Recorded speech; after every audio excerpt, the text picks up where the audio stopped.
नमस्कार, prime debate में आपका स्वागत है और मैं हूं आपके साथ प्रिया तिवारी। पूरे देश में इस वक्त औरंगजेब के नाम पर राजनीति गरमाई हुई है। महाराष्ट्र से उठी हुई औरंगजेब के नाम की चिंगारी अब पूरे देश में फैल चुकी है। इस चिंगारी ने पूरे देश की सियासत में गर्माहट ला दी है। दरअसल पूरे मामले की शुरुआत होती है महाराष्ट्र में समाजवादी पार्टी के नेता अबू आजमी के एक बयान के साथ, जहां उन्होंने औरंगजेब को लेकर कुछ ऐसा बयान दे दिया जिससे देश भर की राजनीति में भूचाल मच गया। आपको बता दें कि कुछ दिन पहले रिलीज हुई फिल्म छावा को लेकर बयान देते हुए अबू आजमी ने कहा कि इतिहास को गलत दिखाया जा रहा है। आगे उन्होंने अपने बयान में औरंगजेब को महान बता दिया। औरंगजेब को लेकर आजमी के इस बयान के बाद चारों तरफ उनका विरोध जो है वो देखने को मिला, और इतना ही नहीं, उनके खिलाफ 5 अलग अलग धाराओं में मामले भी दर्ज कर लिए गए। इस बयान को लेकर महाराष्ट्र से लेकर पूरे देश भर में सियासी हंगामा मचा हुआ है। बता दें कि 3 मार्च को आजमी के बयान वाले मामले पर बजट सत्र दिन भर के लिए स्थगित किया गया। इसके अलावा कांग्रेस नेता इमरान मसूद ने भी औरंगजेब का समर्थन कर दिया, जिसके बाद सियासत और ज्यादा गर्मा गई। कुछ लोग उनके खिलाफ तो कुछ उनके समर्थन में उतर आए।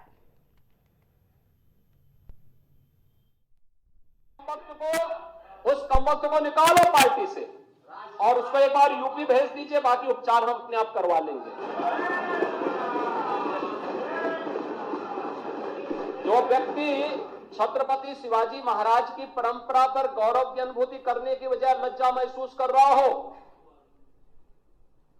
और औरंगजेब को अपना नायक मान रहा हो, क्या उसको भारत के अंदर रहने का अधिकार होना चाहिए क्या?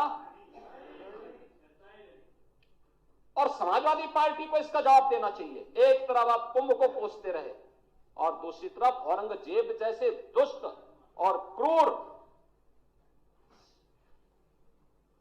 धर्मान मंदिरों को तोड़ने वाले व्यक्ति को, भारत की आस्था को निर्ममता के साथ रौंदने का कार्य करने वाले व्यक्ति को महिमा मंडन करते हो।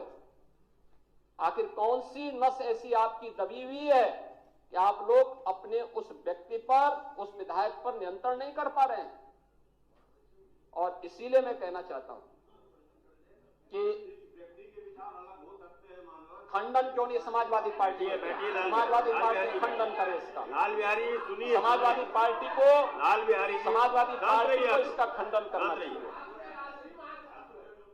समाजवादी पार्टी को इसका खंडन करना चाहिए और समाजवादी पार्टी को इसको बाहर निकाल देना चाहिए। नहीं, सब गलत हिस्ट्री दिखाई जा रही है।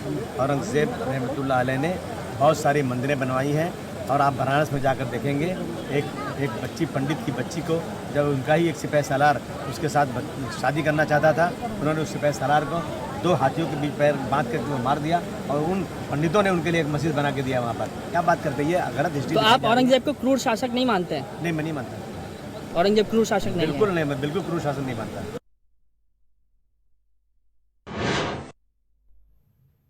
ब्लैकमेल करना मेरे खून में नहीं। औरंगजेब ने हिंदुओं पर अत्याचार किए। औरंगजेब ने मंदिर तोड़ तो मस्जिद भी तोड़ी। औरंगजेब क्रूर नहीं बल्कि इंसाफ पसंद था। औरंगजेब के शासन में भारत सोने की चिड़िया बना। औरंगजेब क्रूरता करता तो कितने हिंदू बचते।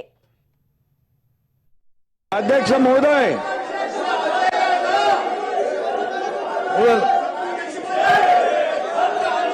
धर्मवीर छत्रपति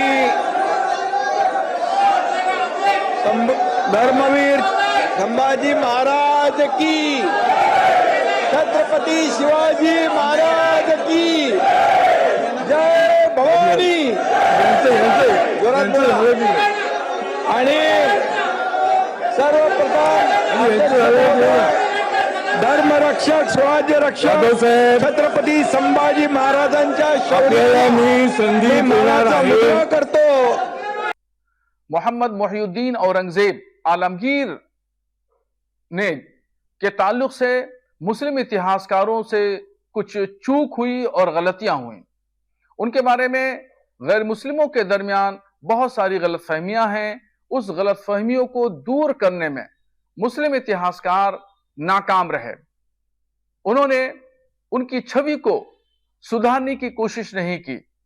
यही वजह है कि आज गैर मुस्लिम हजरात तरह तरह की बातें उनके बारे में कहते हैं। उनके बारे में सबसे बड़ा इल्जाम ये लगाया जाता है कि मंदिर तोड़े, तो दूसरी तरफ ये भी तारीख है कि उन्होंने मज़ारों को भी तोड़ा।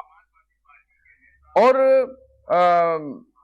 जब ये इतिहास है तो इस पर इतिहासकारों को शोध करना चाहिए। उर्दू, अंग्रेजी, हिंदी और इलाकाई जो भाषाएं हैं उन भाषाओं में लिख करके अवाम के सामने पेश करते तो उनकी तस्वीर धूमिल नहीं होती, उनकी तस्वीर पर जो बादल छाए हुए हैं वो तस्वीर उभर करके सामने आती और सही शक्ल में पेश की जाती। तो समाजवादी पार्टी के नेता अबू आजमी के बयान के बाद लगातार राजनीति जो है वो तेज होती जा रही है। औरंगजेब पर बयान दिया जिसके बाद से सियासी घमासान जो है वो देखने को मिला है। आपको बता दें कि इसको लेकर जगह जगह पर प्रदर्शन भी किए जा रहे हैं। तो बताना चाहेंगे कि विधानसभा के अंदर भी घमासान मचता दिखाई दिया, प्रदर्शन लगातार हो रहे हैं, वहीं कार्रवाई को भी स्थगित कर दिया गया। तो देश भर की राजनीति में भूचाल आ गया जब समाजवादी पार्टी के नेता ने औरंगजेब को लेकर बयानबाजी कर दी। आपको बता दें कि कुछ दिन पहले रिलीज हुई फिल्म छावा को लेकर बयान देते हुए अबू आजमी ने कहा कि इतिहास को गलत दिखाया जा रहा है। आगे उन्होंने अपने बयान में औरंगजेब को महान बता दिया। औरंगजेब को लेकर आजमी के इस बयान के बाद चारों तरफ उनका विरोध जो है वो देखने को मिला है। तस्वीरों में भी आप देख सकते हैं कि किस तरीके से विरोध प्रदर्शन किया जा रहा है। अबू आजमी के बैनर पर देख सकते हैं किस तरीके से प्रदर्शन जारी है। तो औरंगजेब पर जिस तरीके से बयान दिया गया उसके बाद सियासी घमासान जो है वो मरता चला गया। औरंगजेब को लेकर आजमी के इस बयान के बाद चारों तरफ उनका विरोध प्रदर्शन जो है वो देखने को मिल रहा है। और इतना ही नहीं, उनके खिलाफ 5 अलग अलग धाराओं में मामले भी दर्ज किए गए हैं। और इस बयान को लेकर आपको बताना चाहेंगे कि महाराष्ट्र से लेकर पूरे देश भर में सियासी हंगामा जो है वो देखने को मिल रहा है। लगातार हंगामा जारी है और 3 मार्च को आजमी के बयान वाले मामले पर बजट सत्र भी दिन भर के लिए स्थगित किया गया। और इसके अलावा कांग्रेस नेता इमरान मसूद ने भी औरंगजेब का पूरी तरीके से समर्थन किया है। सपा नेता के बयान के बाद से राजनीति में भूचाल खड़ा हो गया है।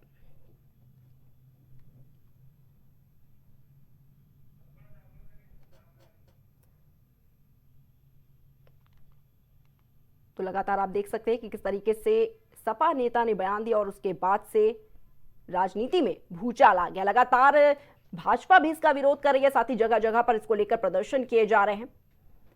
साथ ही आपको बताना चाहेंगे कि सपा नेता के खिलाफ 5 अलग अलग धाराओं में मामले भी दर्ज किए गए हैं। और इस बयान को लेकर महाराष्ट्र से लेकर पूरे देश भर में जमकर हंगामा देखने को मिल रहा है। और आज इसी पर खास चर्चा के लिए हमारे साथ पैनल पर खास गेस्ट मौजूद है। हमारे साथ बीजेपी से शशिकांत जी जुड़े हुए हैं इस चर्चा में। साथ ही साथ आपको बता दें कि राहुल सिंह जी कांग्रेस नेता हमारे साथ जुड़े हुए हैं। तो बताना चाहेंगे, समाजवादी पार्टी से सौर्य सिंह जी जुड़ने वाले हैं। बताना चाहेंगे कि राहुल सिंह जी, आपसे सवाल है कि किस तरीके से महिमा मंडल जो औरंगजेब का किया जा रहा है, क्या जरूरत है आखिर इस तरह का महिमा मंडल करने की, और आखिर औरंगजेब को इतना अच्छा बताया जा रहा है, क्या कुछ कहेंगे इस पर? आवाज मिल पा रही है राहुल सिंह जी मेरी?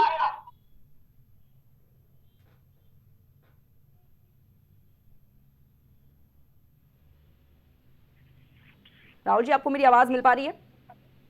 मैं तो सुन पा रहा हूँ, आप मेरी आवाज आ रही है? जी जी बोलिए। ऑलराइट, देखिए पहली बात तो ये है कि पता नहीं ये टॉपिक कहाँ से बार बार निकल जाता है। ये औरंगजेब का मामला, हम लोग हिस्टोरियन है नहीं, लेकिन जहाँ तक हमने सुना है बहुत अच्छी चीजें नहीं सुनी, और हर शासक के टाइम में कुछ अच्छा बुरा हुआ है। और मुझे नहीं लगता है कि ये इतने 100 साल 400 साल पहले का बात लेके हमें, आप देखिए मुद्दा आज ये है कि कोर्ट ने, पुलिस ने FIR दर्ज कर दी, कोर्ट ने कह दिया कि चलिए मतलब FIR दर्ज नहीं करना चाहिए था, या कोर्ट ने कह दिया कि मामला कोई ऐसा संगीन नहीं है। बट द पॉइंट इज कि हम ये मामलों में उलझ के रह गए हैं। असली मामला ये है कि देखिए भाजपा के नेता हर स्टेट में जहां जहां भाजपा शासित राज्य है, भाजपा के नेता बच्चों का रेप कर रहे हैं, लड़कियों, नाबालिग लड़कियों का रेप कर रहे हैं, लड़कियों का रेप हो रहा है, FIR नहीं लिखी जा रही है। ये असली मुद्दा है। कोर्ट के हस्तक्षेप करने पे FIR लिखी जाती है। एक बहुत फेमस केस, ब्रिजभूषण सिंह के केस में भी यही हुआ था। पॉस्को का मामला था, नाबालिग लड़की थी, उसके बाद भी एफआईआर नहीं लिखी जा रही थी। कोर्ट के कहने के बाद दिल्ली पुलिस ने एफआईआर लिखी। ये अमित शाह जी की पुलिस की मैं बात कर रहा हूं। तभी मैं हमेशा कहता हूं कि क्या ऐसे गृह मंत्री हमारे देश के कानून और संविधान की रक्षा कर सकते हैं, जो एक टाइम पे खुद क्रिमिनल केसेस फेस कर रहे थे, वो भी संगीन हत्या जैसे अपराध के मामले उन पे दर्ज थे। जज लोहिया के मर्डर के केसेस के तार उनसे लिंक होते हैं। तो देखिए, कानून का पूरी तरह से मजाक बना के रख दिया गया है। भोपाल में देखिए भाजपा के नेता हैं, इन्होंने नाबालिग के साथ रेप किया, लेकिन डबल इंजन की सरकार है, पुलिस ने रिपोर्ट नहीं लिखी है। मध्य प्रदेश में माओगंज जिले में बहुत बड़ा मामला आया है, नाबालिग के साथ भाजपा के नेता दुष्कर्म करते हैं, पुलिस रिपोर्ट करने मना कर देती है। राहुल सिंह जी, जी बोलिए। ठीक है राहुल सिंह जी, आज का जो मुद्दा है वो जिस तरीके से बयान दिया गया है औरंगजेब को लेकर, जिस तरीके से उनका महिमा मंडल किया जा रहा है, और सवाल आपसे इसलिए क्योंकि कांग्रेस के ही नेता इमरान मसूद जी हैं जिन्होंने समर्थन किया है पूरी तरह से औरंगजेब का, और आप कह रहे हैं कि ये कोई मुद्दा नहीं है शायद।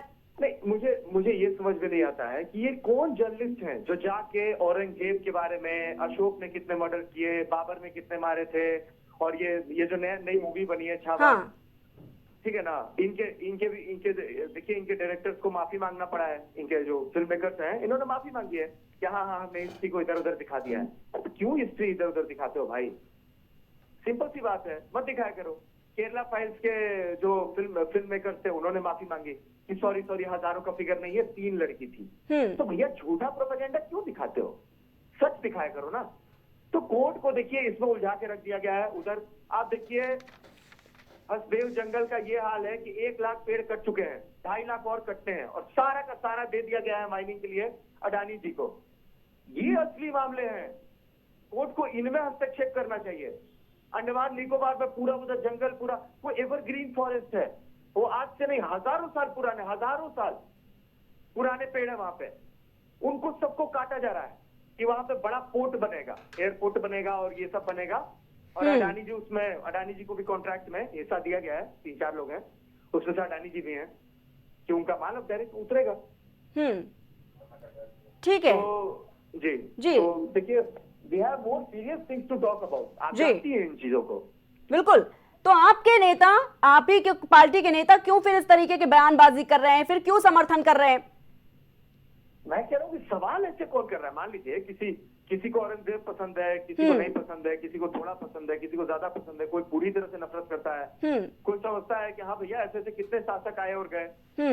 ये जो छावा फिल्म जिस पर बनी है, इसके बारे में जरा हिस्ट्री जाके आप पढ़िएगा, आप विकिपीडिया पे शॉर्ट में पढ़ लीजिएगा कि इन पे क्या क्या आरोप थे। शिवाजी महाराज ने खुद इन्हें किले में बंद करके रखा हुआ था, क्योंकि इन पे रेप और क्या क्या का इल्जाम था। शिवाजी महाराज ने खुद बंद करके उनको रखा हुआ था। ठीक है राहुल सिंह जी, देखिए अगर आप मुझसे हिस्ट्री पढ़ने को कह रहे हैं, ठीक है, ठीक है, आप यहाँ पर ये बता रहे हैं कि आपको हिस्ट्री पढ़नी चाहिए, आपको कितना ज्ञान है इतिहास का या नहीं है वो मुझे नहीं पता। नहीं है, मैं कह रहा हूँ कि मुझे तो आप दूसरों को हिस्ट्री कितना पढ़नी चाहिए कितनी नहीं, ठीक है, यहाँ बैठने से पहले आज के लोगों को जो तकलीफ है, आज के लोगों का एफआईआर नहीं लिखा जा रहा है, तो हम औरंगजेब का मामला सुप्रीम कोर्ट तक पहुंच कैसे जा रहा है? छोटे छोटे नाबालिग लड़कियों का भाजपा के नेता रेप कर रहे हैं, एफआईआर नहीं लिखी जा रही है, कोर्ट को हस्तक्षेप नहीं करना चाहिए। तो ये मामले उठाए ना, आपके पार्टी के नेता ये मामले उठाए ना कि रेप हो रहा है बच्चियों के साथ, महिलाओं के साथ में। ये सिर्फ मैं नहीं कह रहा हूँ, मेरे पार्टी का हर नेता, हमारे महिला आयोग में हर तरीके से, प्रेस में, मीडिया में, सड़क पे, पूरे देश में चल के अलका लांबा जी ने इन मामलों को उठाया है। अब देखिए, लोकतंत्र में जो लोगों की शक्ति होती है वो इंस्टीट्यूशंस के थ्रू ही होती है। ऐसा नहीं है कि आदमी जाके खुद से अधिकार ले लेता है। पुलिस है, सीबीआई है, कोर्ट है, कानून है, लेकिन ये सब तो देखिए कब्जा कर लिया गया है। आर डेमोक्रेसी इज है कंप्लीटली। आप देख लीजिए, कोई सिस्टम काम नहीं कर रहा है जनता के फेवर में। कोर्ट हो चाहे इलेक्शन कमीशन हो, हर चीज में देखिए वही सेम चीज चल रहा है, प्रोपेगेंडा। जी आप बताइए, ईवीएम का मामला क्या सुप्रीम कोर्ट को अभी तक तय नहीं करना चाहिए? बिहार के चुनाव आने वाले हैं, क्या ईवीएम जो सुप्रीम कोर्ट के कटघरे में सालों से खड़ा है, उसी से फिर से गिनती करवाएंगे हम? जो सुप्रीम कोर्ट में कितने मामले चल रहे हैं, और एक अवैध सरकार 5 साल चला के चली जाएगी सरकार, उसके बाद बोलेंगे इलेक्ट्रल डोनेशन की तरह कि इलेक्ट्रल बॉन्ड तो ये अरुण जेटली जी ने जो बनाया था वो गैर संवैधानिक है। अरुण जेटली जी का बनाया हुआ जो कानून था दैट इज अनकॉन्स्टिट्यूशनल। तो वैसे ही ईवीएम का भी निकलेगा, लेकिन तब तक तो ये सरकार चली जाएगी जो चोरी से बनी है। तो कोर्ट को जो मेजर मामले हैं, ये औरंगजेब को छोड़ देना चाहिए हमें। ये शासक राजतंत्र में किसी का भला नहीं हुआ, बिल्कुल छोड़ देना चाहिए, बिल्कुल छोड़ देना चाहिए। लेकिन आपके पार्टी के नेता, ठीक है, जब आपके पार्टी के नेता औरंगजेब को बीच में लाएंगे तो सवाल तो उठेगा। आप ये कैसे कह रहे हैं कि हमारे नेता तो कुछ भी कहे लेकिन आप सवाल मत करिए? नहीं, 80% जो इस देश में टोटल हेट स्पीचेस दिया जाता है उसमें से 80% अकेले भाजपा का है। उसमें से 39% ऐसे हैं जो डायरेक्ट हेट को इंसाइट करने के लिए दिए गए हैं। तो दीज आर द क्राइम्स।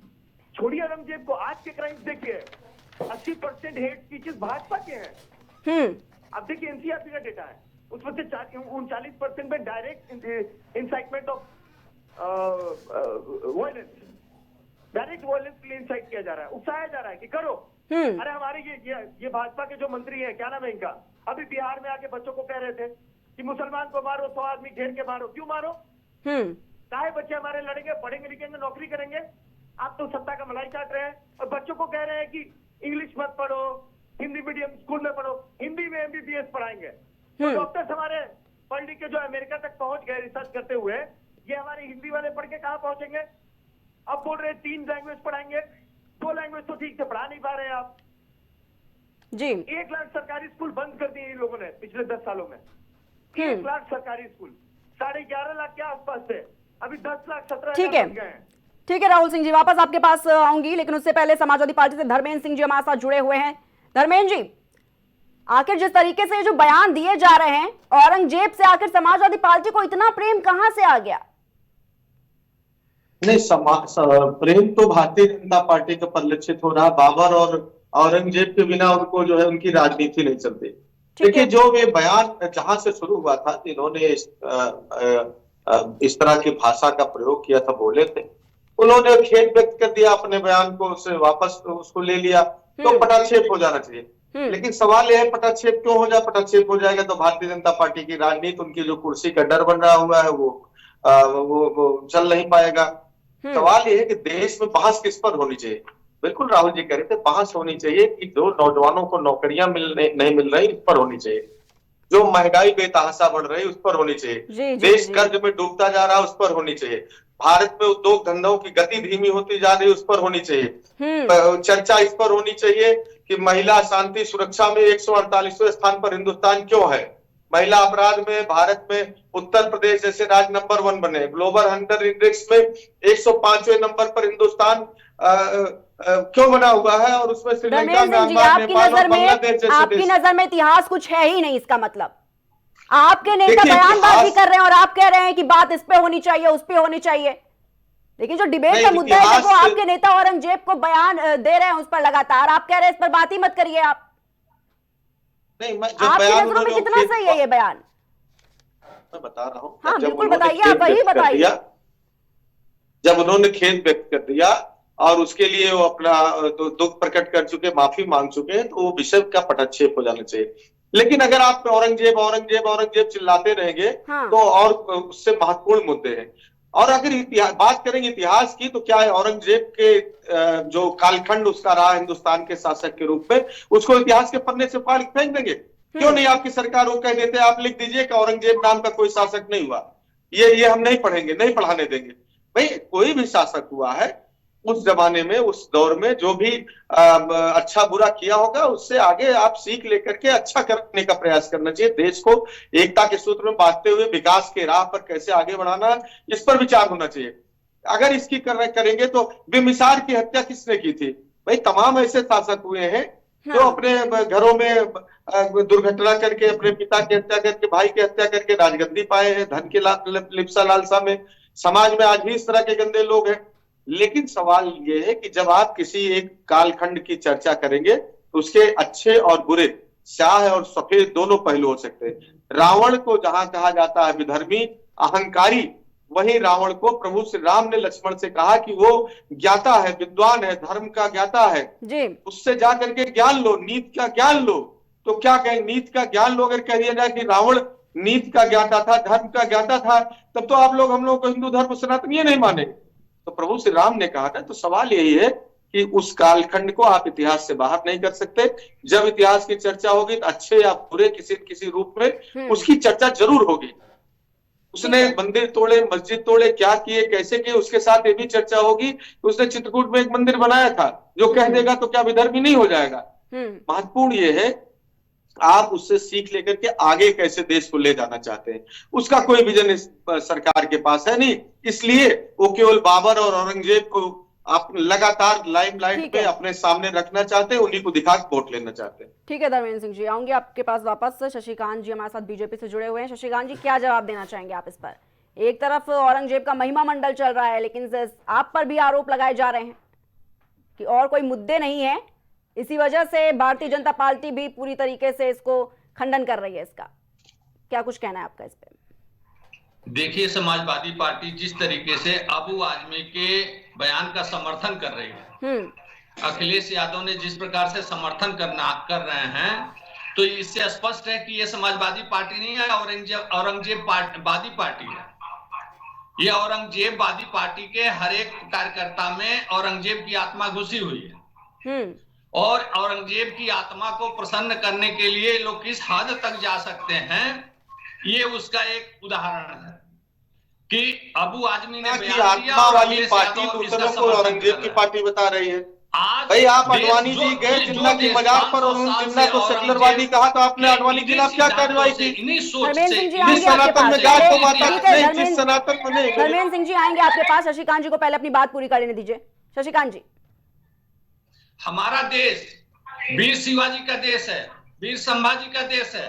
हमारा देश 500 साल से इसी सोच के खिलाफ लड़ाई लड़ रहा है और आज यह अवसर आया है कि पूरा देश एकजुट हो करके और इस सोच के खिलाफ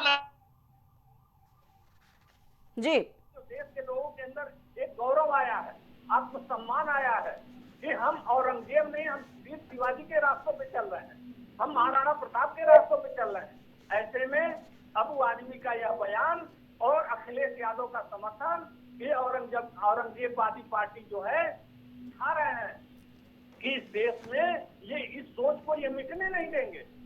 ये वही सोच है, जब देश आजाद हो रहा था तो जिन्ना जैसे लोग आगे आकर के और इस देश का बंटवारा करके कि हमारे पाकिस्तान का अलग बंटवारा कर दो, हम इस सोच के लोग चले जाएंगे। लेकिन दुर्भाग्य से ऐसा नहीं हुआ।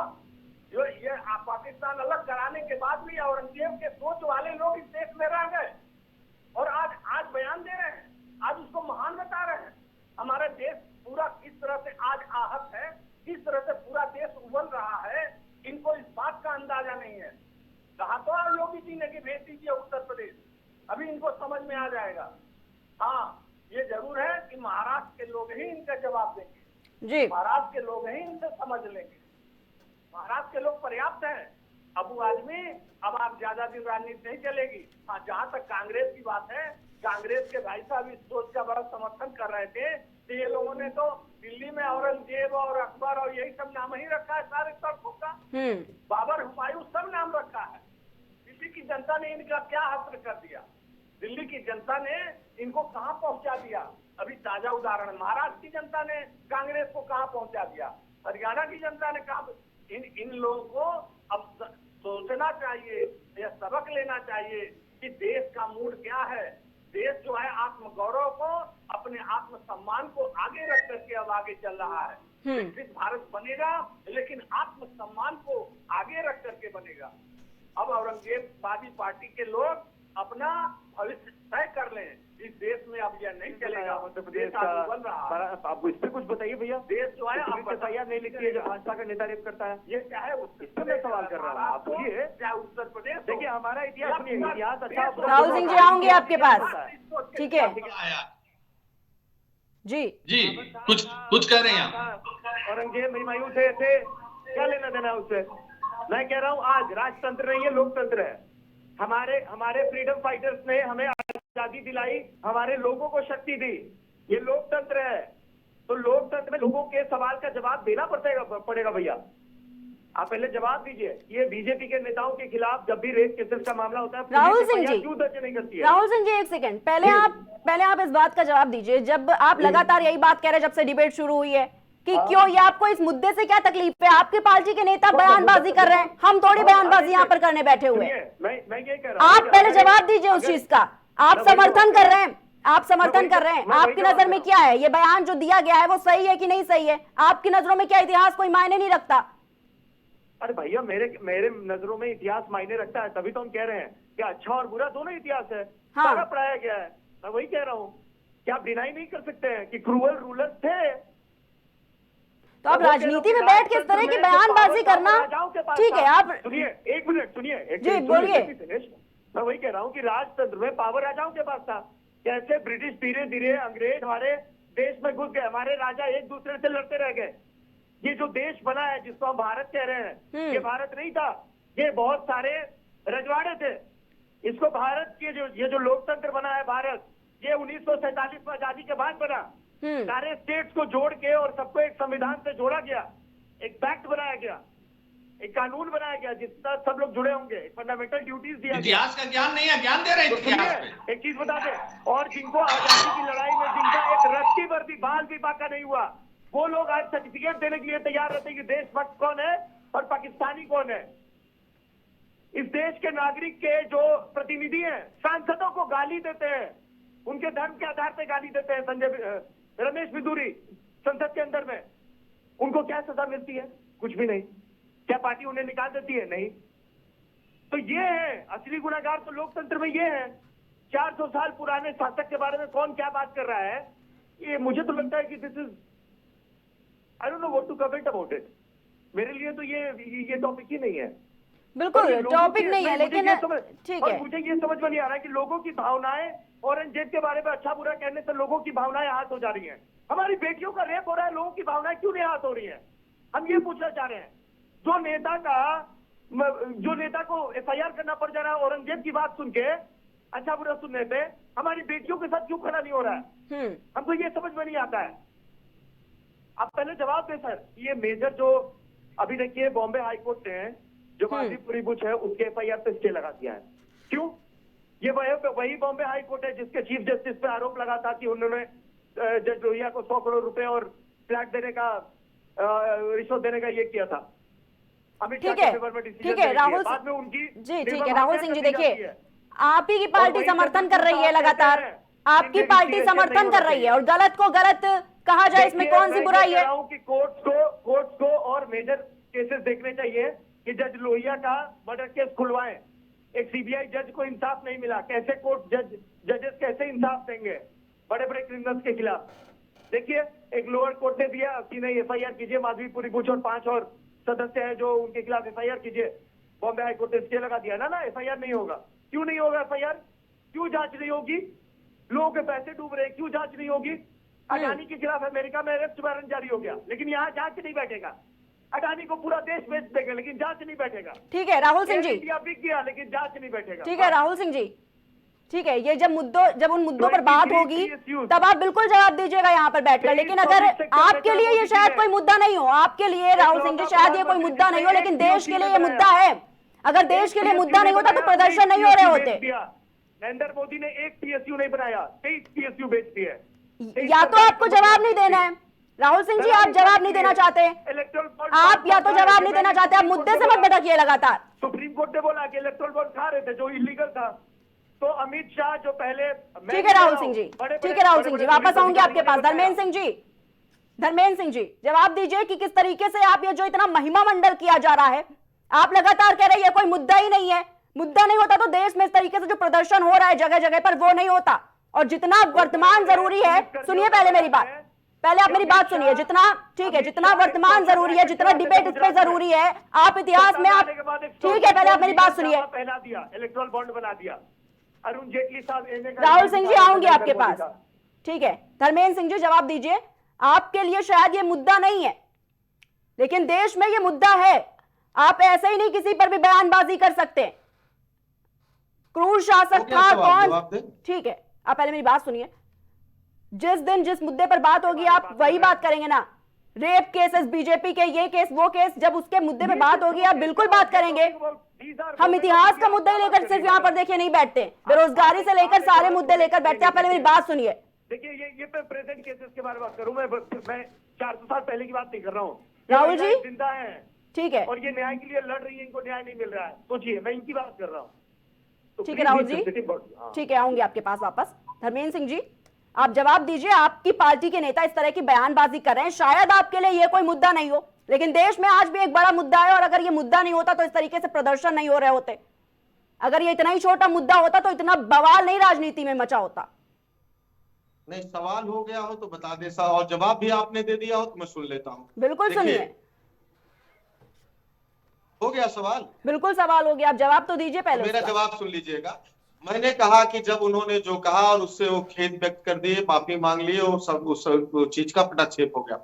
मैं आप पे सवाल उठाता हूं कि क्या एक केंद्रीय मंत्री बेटी के साथ छेड़छाड़ हुई, आपने उस पर बहस किया? बिल्कुल बहस हुई। वो घटना देश के लोग संसार नहीं करती। आप अगर अपडेट है तो आपको पल पल की खबर होनी चाहिए।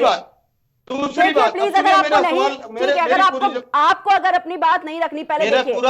मैं भारतीय, अरे मेरे पूरे जवाब आप हमको बोलने नहीं दिया। अभी एक बात मैं सुनता ही रहा हूं। नहीं दिया जा रहा है, जो सवाल किए जा रहे हैं उसका आप जवाब नहीं दे रहे, फिर आप, ठीक है, बोलिए, आप अपने बात रखिए। अजीब, या तो आप सुनती नहीं, मैं उसी जवाब तो दे रहा हूँ। किस पर दे रहा हूँ? आपने मुझसे सवाल किया जो है अबू आसिम साहब पे। अबू आसिम के सवाल पर एक लाइन का जवाब है कि उन्होंने जो भी कहा था उस पर माफी मांग ली, और औरंगजेब को लेकर के हमारी राय बिल्कुल जुदा है। लेकिन इतिहास में औरंगजेब भी एक शासक था, उसको ऐतिहासिक तथ्यों से कोई हटा नहीं सकता है। हिंदुस्तान का इतिहास जब भी लिखा जाएगा, औरंगजेब का भी इतिहास लिखा जाएगा। ये अलग बात हो सकती है कि क्या अच्छाई क्या बुराई थी, कौन सा स्याह पहलू था, कौन सा सफेद था। दूसरी बात भी, जिनको इतनी गुस्सा आ रही, जितना व्यग्र है, इतना परेशान है, वो लोग को तब नहीं गुस्सा आई थी जब महाराजा छत्रपति शिवाजी के नाम लेकर के जो पूरे देश को एक करके रखना चाहते, पूरे हिंदुस्तान की कल्पना करते थे। उनके नाम पर, वही महाराष्ट्र में हिंदी के नाम पर, प्रांत के नाम पर लोगों को मारा खदेड़ा जा रहा था। तब कहां चले गए थे लोग? दूसरी बात, ये इनको तब गुस्सा क्यों नहीं आया जब सनातन की सबसे पवित्र चीज गाय को, जिसको हम माता कहते हैं, उस गाय के लिए इनके सर्वोच्च शिखर पुरुष सावरकर जी कहते हैं वो भी आम जानवरों का जानवर, उसको खाने में कोई बुराई नहीं है। जब किरण रिजिजू कहते हैं कि गाय को बीफ हम खाते हैं, जब अडवाणी जी जाकर के जिन्ना की मजार पर जिन्ना को सेकुलरिस्ट कहते हैं, धर्मनिरपेक्ष कहते हैं, जब इनके जसवंत सिंह जो है जिन्ना पाकिस्तान डिवाइडेशन को, पार्टीशन को जो है में लिखते हैं जिन्ना महिमा मंडल कहते हैं, तब तो इनको शर्म नहीं आती देश के सेंटिमेंट्स खेलते हुए। जब जातीय आधार पर पुरुषोत्तम रूपाला इनके मिनिस्टर एक वर्ग को, एक क्षत्रियों को जो है गाली देते हैं, उनके बारे में, उनके कौमों के बारे में गंदी गंदी बातें करते हैं, तब भारतीय जनता पार्टी की जबान कहां बंद हो जाती है? सवाल ये है कि आपको बाबर, आपको औरंगजेब सूट करते हैं, इसलिए बाबर और औरंगजेब आपको प्रिय है, आपके रिश्तेदार है, आपके मित्र हैं। बिना उनके आपकी रोटी नहीं जमोगी, बिना उनके आपकी कुर्सी नहीं सुरक्षित रहेगी, इसलिए आप उनको तो छोड़ नहीं सकते। लेकिन जिन सवालों का जवाब आपको देना चाहिए, इस पे आप खामोश हो जाते हैं। इस समय बुनियादी सवाल, औरंगजेब तो इतिहास कालखंड हो गया। इतिहास से हमको सीख लेकर के देश को कैसे एकता के सूत्र में बांध करके उसको विभिन्न पैरामीटर्स पर कैसे आगे ले जा सकते हैं, आर्थिक आधार पर, सामाजिक आधार पर, जलवायु के आधार पर, तकनीकी के आधार पर किस तरह देश को आगे ले जाना है, इस पर विचार करने के बजाय आप जो है उस पर किसने क्या कहा था, क्या किया था। अरे भाई, किसने क्या किया था? बिंबिसार की हत्या करके अजातशत्रु शासक बना था, वो भी एक ऐतिहासिक तथ्य, जुटला नहीं सकते हैं। लेकिन सवाल ये है कि अगर आपको उनका बयान बुरा लगा, माफी के बाद भी वो एकदम माफ करने योग्य नहीं है, तो क्या आडवाणी, किरण रिजिजू, जसवंत सिंह और सावरकर को आप फांसी कब दे रहे हैं? उनसे कब सवाल करेंगे? क्या जिन शब्दों का प्रयोग योगी आदित्यनाथ जी ने सदन में किया है, उन्हीं शब्दों का प्रयोग भारतीय जनता पार्टी इन नेताओं पर अपने करेगी? जिस उर्दू से उनको इतनी नफरत है, उसी उर्दू में कमबख्त शब्द का प्रयोग कर रहे हैं। क्या इन शब्दों का प्रयोग भारतीय जनता पार्टी, जो गाय को जानवर कहते हैं, गाय को खाने की बात करते हैं, उनके खिलाफ कब प्रयोग करेगी? नहीं है कि दूसरे को हिंदू का सर्टिफिकेट दे सके। जितने 20 एक्सपोर्टर्स कंपनी से इलेक्ट्रल बॉन्ड खाए हैं, इनको शर्म आती है? गोवा में बढ़िया क्वालिटी का बीफ देंगे, और यहाँ बीफ के नाम पे मतलब सीधे साधे मुसलमानों को टॉर्चर करेंगे, उनका मर्डर करेंगे, घर में घुस के उनका फ्रिज चेक करेंगे। तो ये देखिए, डेमोक्रेसी हैक करने वाले लोग हैं, कानून का, संविधान का बिल्कुल इज्जत नहीं करते हैं। इन लोगों ने संविधान की कॉपीज जलाई हैं, बाबा साहब अम्बेडकर के पुतले जलाए हैं, वही रामलीला मैदान में। ठीक है, ये वही लोग हैं जो कर्पूरी ठाकुर को गाली देते थे। ठीक है राहुल सिंह जी, हाँ, उनको गंदी गंदी गालियां देते थे, यही भाजपा वाले। जी जी, ठीक है, ज्ञान दे रहे हैं दूसरों को, एथिक्स समझा रहे हैं। ठीक है, धर्मेंद्र सिंह जी और राहुल सिंह जी, जितने भी आपने ठीक है, जितने भी आपने सवाल किए हैं भारतीय जनता पार्टी से, उन्हीं सवालों को लेकर मैं जाना चाहूंगी शशिकांत जी आपके पास, क्या जवाब देंगे आप इनका? जी देखिए, आपने जो प्रश्न दोनों प्रवक्ताओं से आपने किया, हाँ। आपके प्रश्न पर ये कतई ये लोग नहीं बोले, इधर उधर बोलते रहे। इन लोगों का कहना है कि उस पे बात होना चाहिए, उस मुद्दे बात होना चाहिए, उस मुद्दे पे अपराध पे होना चाहिए, शिक्षा पे होना चाहिए, स्वास्थ्य पे होना चाहिए। देखिए, शाहजहां ने अपनी किताब में लिखा है कि मेरा ये औरंगजेब पुत्र जो है कमबख्त है, और ये औरंगजेब इतना कमबख्त था कि अपने बड़े भाई दारा सिकोह की गर्दन काट कर, सिर काट करके थाली में सजा करके अपने बाप शाहजहां के सामने भेजा था।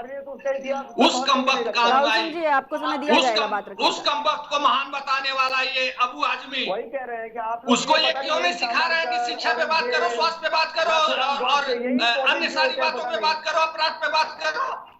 वही कह रहे हैं। इस कमबख्त के अनुयायी को, इस अरे आपके चिल्लाने से बातें नहीं बदल जाएंगी। आप वो तो माफी मांग चुके हैं, वो तो माफी मांग चुके हैं। मैं कह रहा हूँ आप ये बताइए ना, चिल्ला से महिमा मंडन करने वाले से कब माफी मंगवाएंगे? गाय को जानवर बताने वाले से कब माफी मंगवाएंगे? ये भारत का भावना नहीं है। आप तो जब से आए तब से टेप रिकॉर्डर की तरह शुरू हो गए, चुप नहीं हो रहे हैं आप। ये सब भगत सिंह का भावना नहीं है सर। आप इनको चुप कराइए, बीच में ना बोले। ठीक है, ये राहुल सिंह जी, धर्मेंद्र सिंह जी आऊंगे आपके पास, लेकिन पहले अपनी बात पूरी कर लेने दीजिए शशिकांत जी को। जी शशिकांत जी, अपनी बात रखिए।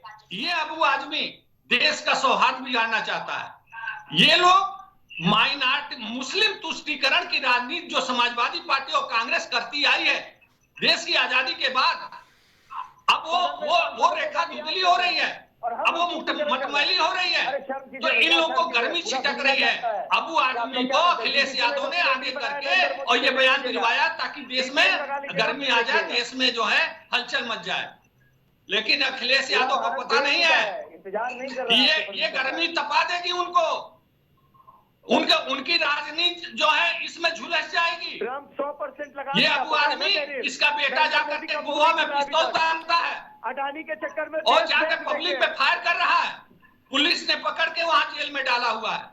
और ये लोग अबू आजमी का चरित्र ये है, अपने बेटे पे नहीं बोल रहा है, वो औरंगजेब को महान बताने में लगा हुआ है, जिससे हमारा देश लड़ रहा है, संस्कृति लड़ रही है। तुम्हारे भी नेता गोवा में क्या करते हैं उसको भी सब जानते हैं। और गोवा में बीफ बेचने वाली स्मृति ईरानी की बेटी पे भी जरा प्रकाश डाल दो। क्या हो गया? डोनाल्ड ट्रंप उसको ये महान नहीं, तुम्हारी नेता रही है, उनका नाम से चुलबुली मच जाती है, एकदम घबराहट मच जाती है। स्मृति ईरानी की बेटी वहां जा करके जो बीफ बेचती है उस पर क्यों नहीं सवाल बीच में इतना ज्यादा ना बोलिए, कम बोलिए, थोड़ा शांत होइए, सुनिए, जवाब सुनिए, जवाब दीजिए पहले। सवाल थोड़ा सुनने की हिम्मत रखिए। जवाब नहीं दिया आप लोग सरकार में। और देखिए, इसी औरंगजेब की हम पूछ रहे हैं कि आपका अनुयायी था एक मऊ में, एक प्रयागराज में, लेकिन आप कोई सवाल का जवाब नहीं देंगे। अरे भाई आप बीच में बोल रहे हैं, आप शशिकांत जी, जो आपके सवाल है, ठीक है, जो आपके सवाल है उसका जवाब राहुल सिंह जी दे रहे हैं। पहले आप राहुल सिंह जी की बात सुन लीजिए, वो क्या कह रहे हैं। जी राहुल सिंह जी, अपनी बात रखिए। जी देखिए, हम ये कह रहे हैं कि जो इम्पोर्टेंट मुद्दे हैं उसके बारे में अगर सवाल पूछे जाए तो सरकार को जवाब देने चाहिए। बिल्कुल, लेकिन आप लोग जवाब नहीं देते हैं। 1 लाख सरकारी स्कूल बंद करा दिए, अडानी के पोर्ट पे लगातार ड्रग्स पकड़ा जा रहा है, 21,000 करोड़, 40,000 करोड़। कोई अमेरिका में अरेस्ट वारंट निकल गया घूस देने के लिए भारत के नेता और ऑफिशियल्स को, यहाँ इंक्वायरी नहीं बैठ रही है। तो ये जो प्रॉब्लम है ये आप लोग सॉल्व कीजिएगा। भाजपा के नेता लगातार रेप कर रहे हैं और पुलिस FIR लिखने से मना कर देती है, कोर्ट इंटरफेयर करता है, तब जाके FIR होता है। तो आप इस पर अपनी गलती मानिए और सुधार करने के लिए वादा कीजिए। First step is to admit, तो एडमिट कीजिए पहले, ये पहली बात। कि आप अगर सत्य मानने के लिए तैयार नहीं है आगे, तो फिर बात ही नहीं है कुछ। जी ठीक है शशिकांत जी, लगातार जरा इनका दोहराइए तो हम इनका जवाब देना चाहेंगे, आवाज ऑडियो मिल नहीं रही जी। शशिकांत जी, विपक्ष का साफ तौर पर यह कहना है कि और भी मुद्दे हैं, बेरोजगारी का मुद्दा हो गया, तमाम ऐसे मुद्दे हैं उन पर बीजेपी बात नहीं करती, लेकिन औरंगजेब का जब मुद्दा आ जाता है, बाबर का मुद्दा उठा लिया जाता है, तब समर्थन की बात लगातार करने को आती है। क्या कुछ जवाब देना चाहेंगे शशिकांत जी, क्योंकि और भी तमाम मुद्दे हैं, आप उस पर बात नहीं रखते हैं, आपकी सरकार उस पर जवाब नहीं देती है। ठीक है, यही अखिलेश यादव को प्रेस कॉन्फ्रेंस में कहना चाहिए था कि अबू आजमी और भी इस देश में मुद्दे हैं, उस पर तुमको बोलना चाहिए। तुमको औरंगजेब को महान नहीं बताना चाहिए। एक बात, कांग्रेस के लोगों को इमरान खान जो ये इमरान मसूद जो हिंदू नेताओं का बोटी बोटी काटने की बात करता है, तब इनको कहना चाहिए कि और भी मुद्दे हैं, हिंदू नेताओं को बोटी काटने की बात मत करो। उसकी बीवी को जब केरल में कांग्रेस का विधायक गाय काटने की बात करता है तो राहुल गांधी अपने साथ पद यात्रा में लेके चलते हैं। राहुल गांधी को कहना चाहिए था कि गाय काटने के अलावा इस देश में और भी मुद्दे हैं, तुमको और मुद्दे पे बोलना चाहिए। कश्मीर में हिंदू भगाए जा रहे थे तो इनको बोलना चाहिए था आतंकवादियों से जो हाथ लपटाए हुए थे, ये गले लगाए हुए थे आतंकवादियों को, उनसे कहना चाहिए था कि और भी मुद्दे हैं। देखिए देश में बहुत बदलाव हो चुका है। राहुल सिंह जी आऊंगे आपके पास, एक एक करके अपनी बात रखिए प्लीज। देखिए आप लोग जो जबरदस्ती बैठे हुए हैं, इस तरह जेल पहुंच गया और मऊ के एक बहुत बड़े औरंगजेबवादी थे मुख्तार अंसारी, कहां पहुंच गए? प्रयागराज के एक औरंगजेबवादी थे, वो कहां पहुंच गए? अटीका में। अब अबू आजमी अपना भविष्य सोचो। महाराष्ट्र उबल रहा है, ठीक है, एक सेकंड, ठीक है शशिकांत जी, ठीक है शशिकांत जी और राहुल सिंह जी, प्लीज एक एक करके अपनी बात रखिए, क्योंकि लगातार दोनों को बराबर का मौका दिया जा रहा है और ये इस तरीके से बात किसी के भी समझ में नहीं आएगी, ना सवाल समझ में आएंगे ना किसी के जवाब समझ में आएंगे, इसीलिए ठीक है। राहुल सिंह जी आऊंगी आपके पास वापस, लेकिन शशिकांत जी अपनी बात रख रहे हैं, पहले उनको अपनी बात पूरी करने दीजिए। ठीक है शशिकांत जी अपनी बात रखिए। देखिए देश का मूड बदल चुका है, देश आत्मसम्मान को लेकर आगे बढ़ चुका है और देश में अब यासीन मलिक जहां पहुंच गया, जहां मुख्तार अंसारी पहुंच गए, औरंगजेबवादी अतीक अहमद पहुंच गए, अब अबू आजमी आपको अपना भविष्य तय करना पड़ेगा। आज देश बहुत नाराज है, पूरा महाराष्ट्र उबल रहा है, उत्तर प्रदेश उबल रहा है, पूरा देश उबल रहा है और कांग्रेस पार्टी और समाजवादी पार्टी को अबू आजमी से कहना चाहिए कि देश में और भी मुद्दे हैं, औरंगजेब को महान बताना बंद करो। और देखिए अबू आजमी ने किस तरह से कलाबाजी से कहा कि मैं शब्द वापस लेता हूं, माफी नहीं मांगा है, ये बता रहा है कि माफी मांगी है। अबू आजमी भविष्य में बोलने से पहले सोचना पड़ेगा और भी मुद्दे हैं देश में, जो ये लोग बार बार प्रवक्ता लोग बता रहे हैं कि और भी मुद्दे हैं। तो कांग्रेस और समाजवादी पार्टी के लिए और अबू आजमी के लिए भी और भी मुद्दे हैं इस देश में। औरंगजेब को महान बताना बंद करो, नहीं तो भविष्य तुम्हारा तय हो जाएगा। ठीक है शशिकांत जी, राहुल सिंह जी, ठीक है शशिकांत जी, राहुल जी अपनी बात रखिए। नहीं तो दूध का दूध पानी का पानी जनता कब के कर चुकी है, ये जनता के वोट पे नहीं ईवीएम की सरकार चला रहे हो आप लोग, याद रखिएगा। जी ठीक है, धर्मेंद्र सिंह जी आपके पास आना चाहूंगी। जिस तरीके से ये बात कही जा रही है कि औरंगजेब पर बयानबाजी दी गई, माफी मांग ली गई, अब ये मुद्दा उतना ज्यादा अहम नहीं माना जा रहा है, लेकिन जो इस देश की जनता है वो यही कह रही है कि एक औरंगजेब जिसने इतनी क्रूरता दिखाई उस पर इस तरह का समर्थन किया जा रहा है, इतना क्या बोलते हैं महिमा मंडल किया जा रहा है औरंगजेब का। ये नाराजगी जो है वो देश की जनता की नाराजगी है, ये कोई भारतीय जनता पार्टी की कोई पर्सनल नाराजगी नहीं है। अगर आपको देखनी है ना, हाँ, तो जाके गरीबों की नाराजगी देखिए। आज महंगाई में गरीब किस तरह से नाराज है वो जाके देखिए आप। सवाल करके अगर सुनेंगे तब तो कुछ बोल पाएंगे। नाराज हो रही है, अरे जनता के पास राहुल सिंह जी देखिए, ठीक है राहुल सिंह जी आप एक बहुत अच्छे वक्ता हैं। राहुल सिंह जी प्लीज, राहुल सिंह जी इस तरीके से डिबेट मत कीजिए। इन लोगों ने इंक्वायरी नहीं बिठाई। राहुल सिंह जी देखिए आप एक बहुत अच्छे वक्ता हैं, कृपया अच्छे श्रोता भी बनिए। जब कोई अपनी बात रख रहा है तो आपके पास बराबर का मौका आपको दिया जा रहा है, लेकिन बीच में इंटरप्ट करेंगे तो किसी की बात समझ में नहीं आएगी। राहुल जी आपको बराबर लगातार मौका दिया जा रहा है। मैंने सबको बोलने दिया था सर, लेकिन देखिए मैंने जब सवाल पूछा एक भी जवाब नहीं आया। मैंने किसी के बीच में नहीं बोला था, मैंने अपने बोलने में इतने सारे सवाल किए हैं, 4-5 लिख के पूछे, लेकिन एक नहीं। राहुल सिंह जी आपके जितने भी सवाल हैं सारे जवाब आप जो बीजेपी से चाह रहे हैं बिल्कुल आपके जवाब दिए जाएंगे, लेकिन धर्मेंद्र सिंह जी अपनी जो बात रख रहे थे उनको अपनी बात रख लेने दीजिए। बिल्कुल आपके जितने सवाल हैं सारे बातों का जवाब जो है शशिकांत जी देने के लिए यहाँ पर बैठे हुए हैं। जी बिल्कुल ठीक है धर्मेंद्र सिंह जी। देखिए मैं जी भारतीय जनता पार्टी से हमने सवाल किया था कि भाई आप कह रहे माफी नहीं मानी जाएगी, इस तरह की नहीं, किस तरह की मानी जाएगी? क्या बीफ को, गाय को जानवर बताने वाले और गाय को खाने की बात करने वालों से आप किस तरह से माफी की उम्मीद करते हैं? जिन्ना का महिमा मंडन करने वाले आडवाणी जी से और जसवंत सिंह जी आज दुनिया में नहीं रहे हैं, उनसे किस तरह की माफी का आप उम्मीद करते हैं? किरण रिजिजू जी से जो कहते हैं बीफ खाते हैं, उनसे जिस सनातन में हम गाय को माता कहते हैं, हमारी भावनाएं आहत हुई, उनसे किस तरह की माफी आप चाहते हैं? उर्दू से इतनी नफरत करने वाले, उर्दू के शब्द कम्बख्त से इतना प्रेम करने वाले योगी आदित्यनाथ जी से जो असंवैधानिक बात करते हैं, उनसे किस तरह की बात आप चाहते हैं? और आप खुद धमकी दे रहे हैं। आप चुने हुए 3 बार के जनप्रतिनिधि को और महाराष्ट्र के अंदर जिनका अपना राजनीतिक कद है, व्यापारी है, उनको आप धमकी दे रहे हो, आपको कहाँ भेज देंगे? संविधान भी कुछ है, कुछ नियम कानून है कि आपको की धमकी और आपके अहंकार से जो है पूरा देश चलेगा? किस चीज की धमकी दे रहे हो? दुनिया में तुम जिसको चाहोगे तुम ही ने पैदा किया क्या?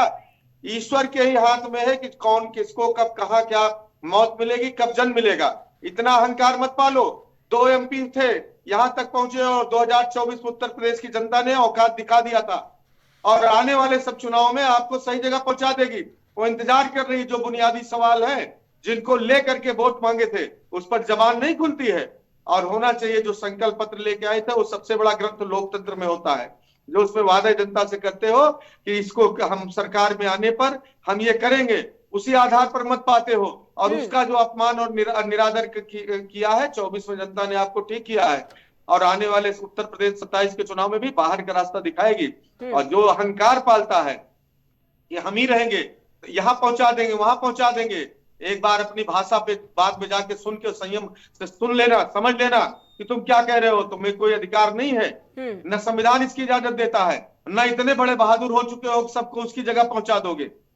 बात समझ रहे हो? देश के संविधान कानून में IPC में धाराएं हैं, उस हिसाब चलता है। अगर किसी के बयान से कोई आहत हुआ तो उसका उन्होंने खेद व्यक्त किया और अब तक आपके भी बहुत बड़े बड़े युग पुरुष जो बोले हैं खेद व्यक्त करके समाप्त हो गया है। और नहीं करना चाहते हो तो संविधान सम्मत कार्रवाई होगी। अब निष्कासित कर देना, जिसको 5 लाख की जनता ने चुन के भेजा है, सदन के अंदर के आचरण के आधार पर निष्कासन होता है। आप बाहर के जबान पे उसका आप जब मुकदमा लिख लिए, एक ही एक्ट की भारत के संविधान में कई सजा नहीं है। आप माफी भी मंगवाओगे, मुकदमा भी लिखोगे, वहां भेज दे रहे हो जहां बता रहे हो कुछ लोग चले गए और सदन में भी नहीं चलने दोगे। संवैधानिक कितने अहंकारी लोग हो। नियम कानून नहीं आता है क्या? पढ़ लिख के बैठे हो कि जाहिल गंवार हो? क्या कुछ बोल दे रहे हैं इनको और चैनल पे आप सुन रही है कि वहां भेज देंगे। धमकी दे रहे हैं, धमकी चलेगा, इनकी धमकी सुन लो। जाहिल हो एकदम, तुम जाहिल हो, तुम मूर्ख आदमी हो, कायदे से बात करो। अरे चलो, किस तरह की बात कर रहे हो? शशिकांत जी देखिए, ये गलत बनाकर बात कीजिए। बात किस तरह कर रहा हूँ? ऊपर भेजने की बात कर रहे हैं और इस तरह बात कर रहे हैं, व्यक्तिगत टिप्पणी। ठीक है शशिकांत जी, अपनी बात रखिए। शब्दों पे ध्यान दीजिए। तो ये तो बीजेपी की विरासत है। चरित्र देख रही है जनता, चरित्र देख रही है इनका। शशिकांत जी इसका जवाब दीजिए पहले। आज कांग्रेस की दुर्दशा किसने की? देश की जनता ने। बनारस में कांग्रेस को कहां पहुंचाया? देश की जनता ने पहुंचाया। समाजवादी पार्टी को महाराष्ट्र में किसने दुर्गति में डाला? जनता ने डाला। देश की जनता से बड़ी अदालत कहीं नहीं होती है। और मैं इसको फिर दोहराता हूं कि अबू आदमी तुमको महाराष्ट्र की जनता पहुंचा देगी वहीं पे। इसका मतलब कि लोकतंत्र में इस तरह की बयानबाजी करना बहुत ही खतरनाक है। देश का मूड इस समय वीर शिवाजी को अपना आदर्श मानता है। राहुल सिंह जी आऊंगी आपके पास, पहले बात पूरी कर लेने दीजिए। मानता है देश की जनता के एक लाइन के बाद किसी ने कुछ कहा था, उस पर उन्होंने माफी मांग लिया और उसका पटक्षेप हो गया। जहां कांग्रेस है आज की स्थिति में वहीं समाजवादी पार्टी पहुंचा जाएगी। ये जनता का काम है पहुंचाना। आपको समझ में नहीं आ रहा हो तो आप जाहिल हैं। अब बताने वाला जाहिल नहीं है। मोदी जी के आपको ध्यान से सुनना चाहिए। जनता पहुंचाएगी। जो जिसका जैसा कर्म होगा जनता के अदालत में जनता पहुंचाती है। आज दिल्ली में कांग्रेस की स्थिति क्या कर दी जनता ने? तो शर्म आता है। महाराष्ट्र में क्या कर दी जनता ने? पार्टी का इतना आदमी कहाँ चले गए? हरियाणा में कहाँ चले गए? राजस्थान और मध्य प्रदेश और छत्तीसगढ़। उत्तर प्रदेश में कांग्रेस की क्या हालत है? बोनी नहीं हो रही है। वहीं आपको जनता पहुंचाएगी समाजवादी पार्टी जो औरंगजेब पार्टी हो। ठीक है। अगर आपको समझ में नहीं आ रहा है तो ये जनता की अदालत में ये बात आ चुकी है। वो आदमी ने जो बोला है जनता पहुंचाएगी। ठीक है शशिकांत जी और ठीक है राहुल सिंह जी, ठीक है आखिरी सवाल। ईवीएम कट करे में ठीक है जी ठीक है, ईवीएम आजाद नहीं घूम रहा है, सुप्रीम कोर्ट में ईवीएम। जी जी ठीक है। राहुल सिंह जी, ये जो जिस तरीके से समर्थन किया जा रहा है, और उससे पहले सवाल लेने से पहले सबसे पहले आपसे यही निवेदन है कि बात को शालीनता से सुनिए और शालीनता से ही उसका जवाब दीजिएगा, क्योंकि बीच में इंटरप्ट करके किसी के सवाल नहीं समझ में आते और किसी के जवाब नहीं समझ में आते। नेता अगर जी ठीक है, तो हमारी आवाज ही नहीं उठेगी। अब बहुत कुछ होगा मैडम। जी बिल्कुल। अगर न्याय नहीं मिला तो इस देश में हम सब बहुत बड़ा जन आंदोलन करेंगे। इन भाजपा रेपिस्ट नेताओं के खिलाफ इतना बड़ा जन आंदोलन होगा। यहाँ के नेता हमने रेपिस्ट चाहिए क्या? प्रज्वल रेवन्ना का प्रचार कर रहे थे नरेंद्र मोदी। इस देश को रेपिस्ट नेता देना चाहते, रेपिस्ट सांसद देंगे नरेंद्र मोदी। 2 साल से सबको पता था प्रज्वल रेवन्ना का वीडियो घूम रहा है। जानते हुए उसके बाद भी नरेंद्र मोदी कैसे प्रचार कर सकते हैं प्रज्वल रेवन्ना का? पता नहीं लोगों का खून क्यों नहीं खोलता है। ठीक है राहुल सिंह जी, ठीक है, बहुत बहुत शुक्रिया आपका हमारे साथ जुड़ने के लिए। तो चर्चा को यहीं पर समाप्त करेंगे। हमारे साथ आज इस खास डिबेट में हमारे साथ पैनल पर बीजेपी से शशिकांत जी जुड़े हुए थे। वहीं आपको बता दें कि कांग्रेस पार्टी से हमारे साथ राहुल सिंह जी जुड़े हुए थे, समाजवादी पार्टी से हमारे साथ धर्मेंद्र सिंह जी जुड़े हुए थे। तो जिस तरीके से औरंगजेब को लेकर बयानबाजी की गई है सपा नेता की तरफ से, उसके बाद से लगातार देखा जा सकता है कि सियासी घमासान जो है वो देखने को मिला, और उसके बाद जगह जगह पर प्रदर्शन भी देखने को मिला, जिस पर अपनी अपनी बातें हमारे जो पैनलिस्ट जुड़े थे उन्होंने रखी। फिलहाल के लिए बस इतना ही, हम फिर हाजिर होंगे एक नए मुद्दे के साथ। तब तक के लिए देखते रहिए प्राइम टीवी।